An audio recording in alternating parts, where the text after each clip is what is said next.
sana Mheshimiwa Naibu Spika.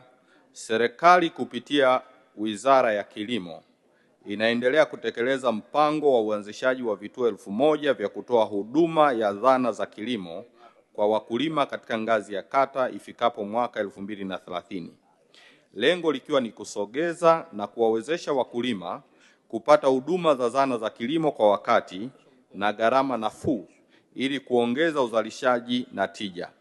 Katika kutekeleza hilo, wizara imeanzisha vituo 79 katika halmashauri mbalimbali nchini ikiwemo halmashauri ya Moshi ambapo jumla ya matrekta madogo ya mkono pawatila 29 na zana zake zimepelekwa ili kutoa huduma ya zana za kilimo kwa wakulima wa maeneo hayo. Mheshimiwa Naibu Spika, serikali itaendelea kufungua vituo vya zana za kilimo nchini ikiwemo wilaya ya Moshi vijijini kwa kuzingatia mahitaji yaliyopo. Mheshimiwa Enoch Zadok, swali la nyongeza. Asante sana Mheshimiwa Naibu Spika, pamoja na majibu mazuri ya serikali, na kwa kuwa halmashauri ya Moshi imeshawekwa kwenye awamu ya kwanza, ningependa kujua kauli ya serikali kuhusu hivi vituo ni viko wapi na vitajengwa lini.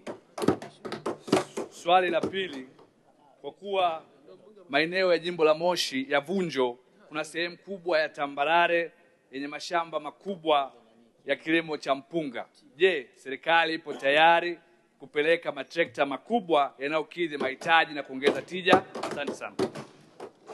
Mheshimiwa Naibu Waziri, majibu. Asante sana Mheshimiwa Naibu Spika.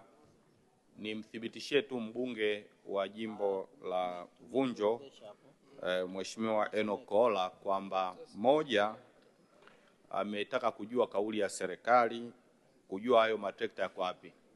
Wizara ya Kilimo tunapeleka matrekta katika halmashauri ya wilaya na wao wanatuainishia maeneo ambayo sisi tunapeleka kile kituo, na hususan yale maeneo ambao vituo hivi vinapaswa kwenda ni yale maeneo ambayo kuna uzalishaji mkubwa. Ndio maeneo haya ambako tumekuwa tukiweka kama ambavyo katika eneo lake. Kwa unajikuta katika kipindi hiki cha mwanzo unakuta mengi yamewekwa katika halmashauri za wilaya katika hatua za mwanzo.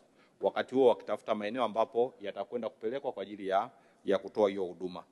Lakini pili, serikali iko tayari kupeleka matrekta makubwa katika maeneo hayo kwa ajili ya kuwasaidia wananchi.